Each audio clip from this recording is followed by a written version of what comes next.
Hello guys, in today's video we're going to check out the Samsung Galaxy S10 in the market, the price and find out more information about Samsung Galaxy S10. You can check out the description below. Also make sure you subscribe to stay up to date with the latest reviews. Okay, so let's get started with the video. Samsung Galaxy S10. The midsize Samsung Galaxy S10, $899.99 for 128 GB. Neither the smaller S10e nor the larger S10 Plus model brings almost all of the look and features of the Galaxy S10 Plus for $100 less, in a size that's more friendly to most hands. We still think the less expensive Galaxy S10e is the best buy of the S10 family, not to mention our editor's choice. But the S10 is a decent step up if you want the phone's 2x zoom camera or curved screen.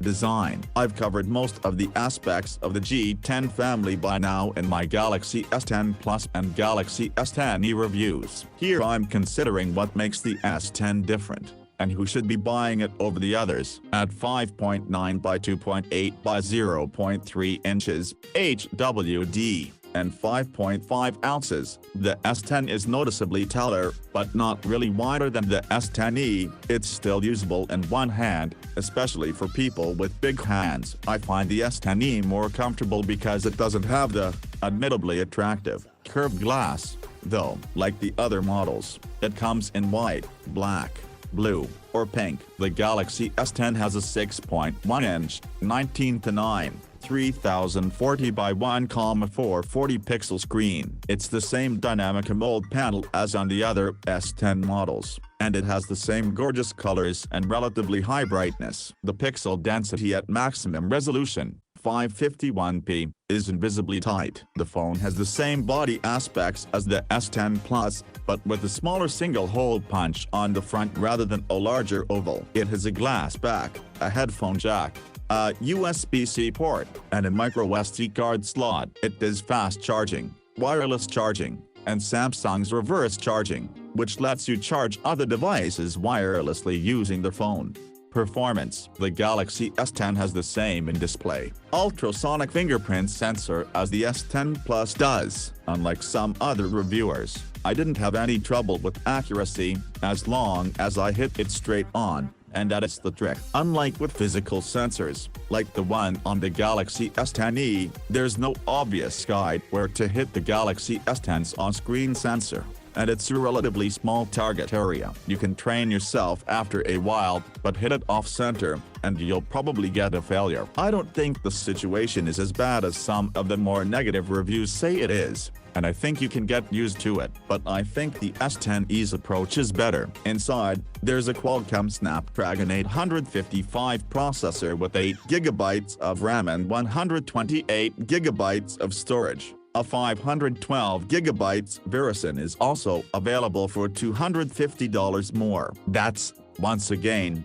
slightly better than the S10e's 6 GB of RAM, but I didn't see it bear out that often in practice. It's noticeable if you're switching between several heavy apps, such as a large game like Asphalt 9. Like the other family members, the S10 has a Qualcomm X24 modem that supports all of the US carriers at the best LTE speeds possible. These are also the first Wi-Fi 6 phones in the US, promising much better speeds on the popular 2.4 GHz Wi-Fi band once enough people get Wi-Fi 6 routers.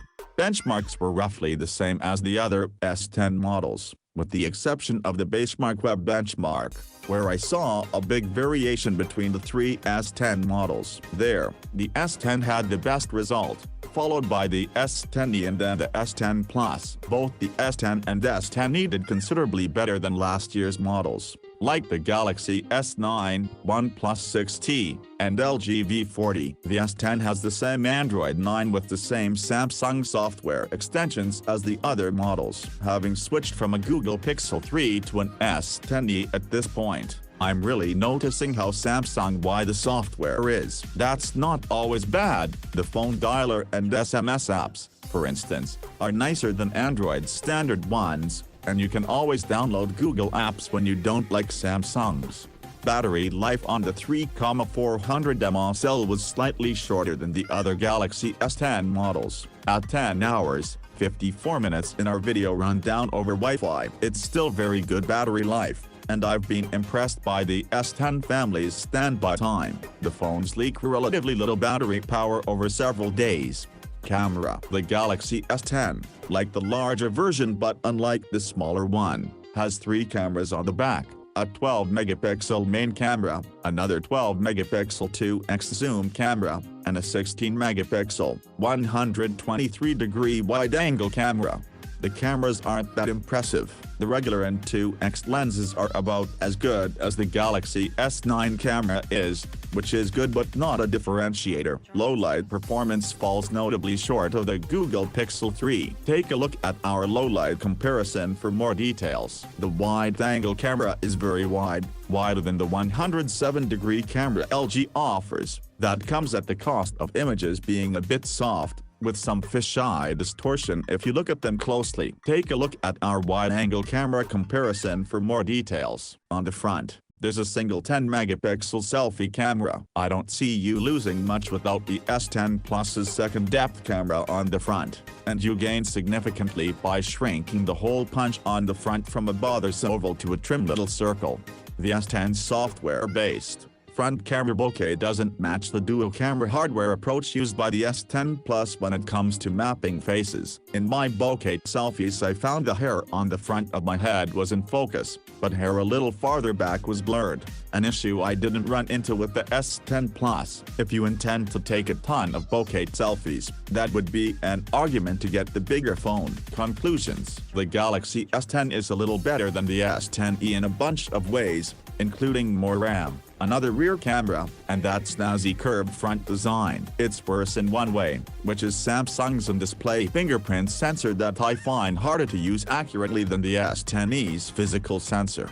Is that worth upgrading from $749 to $899? I'm going to say, very narrowly, no. I'm using the S10e as my primary phone right now and it's a delight. You can digital zoom but you can't create digital wide angle, so I think Samsung made the right choice by including wide angle on the S10e.